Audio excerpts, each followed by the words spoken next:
اعوذ باللہ من الشیطان الرجیم بسم اللہ الرحمن الرحیم۔ السلام علیکم میرے بھائیوں اور میری بہنوں، دعا اینڈ ذکر اسلامک وظائف چینل میں خوش آمدید کہتے ہیں۔ امید کرتے ہیں آپ سب لوگ اللہ تعالیٰ کے فضل و کرم سے خیریت سے ہوں گے، اور دعا کرتے ہیں اللہ تعالیٰ ہم سب کے نیک اور جائز مقاصد پورے فرمائے اور دکھ تکلیف دور فرمائے، اور ہمیں 5 وقت کی نماز کے ساتھ قرآن پاک پڑھنے کی بھی توفیق عطا فرمائے، آمین۔ فرمان مصطفیٰ صلی اللہ علیہ وآلہ وسلم ہے، جس نے مجھ پر ایک مرتبہ درود پاک پڑھا، اللہ تعالیٰ اس پر 10 رحمتیں نازل فرمائے گا۔ آئیے ہم سب مل کر آپ صلی اللہ علیہ وآلہ وسلم پر درود پاک کا نذرانہ پیش کرتے ہیں۔ اللہم صلی علی محمد وآل آل محمد کما صلیت علی ابراہیم وآل آل ابراہیم انک حمید مجید۔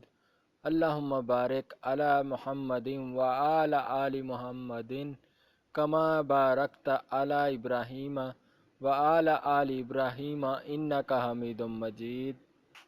ہماری آج کی ویڈیو کا عنوان ہے غربت کا آخری حل۔ جو شخص پابندی سے اس عمل کو کرے گا، رزق کی تنگی سے محفوظ رہے گا۔ بہت ہی مجرب عمل۔ رسول اللہ صلی اللہ علیہ وآلہ وسلم نے ارشاد فرمایا، جس نے کثرت سے اللہ تعالیٰ سے اپنے گناہوں کی معافی طلب کی، اللہ تعالیٰ اس کو ہر غم سے نجات دیں گے، ہر مشکل سے نکال دیں گے، اور اس کو وہاں سے رزق مہیا فرمائیں گے جہاں سے اس کا وہم و گمان بھی نہ ہوگا۔ جو شخص پابندی سے صبح 70 مرتبہ سورہ الشورى کی آیات نمبر 19 پڑھا کرے گا، وہ رزق کی تنگی سے محفوظ رہے گا۔ بہت ہی مجرب عمل ہے۔ ناظرین، اگر آپ کو ہماری ویڈیو پسند آئے تو لائک اور شیئر ضرور کریں، کیونکہ آپ کے شیئر کرنے سے کسی کا فائدہ ہو جائے۔ ملتے ہیں نئی ویڈیو کے ساتھ۔ اللہ حافظ۔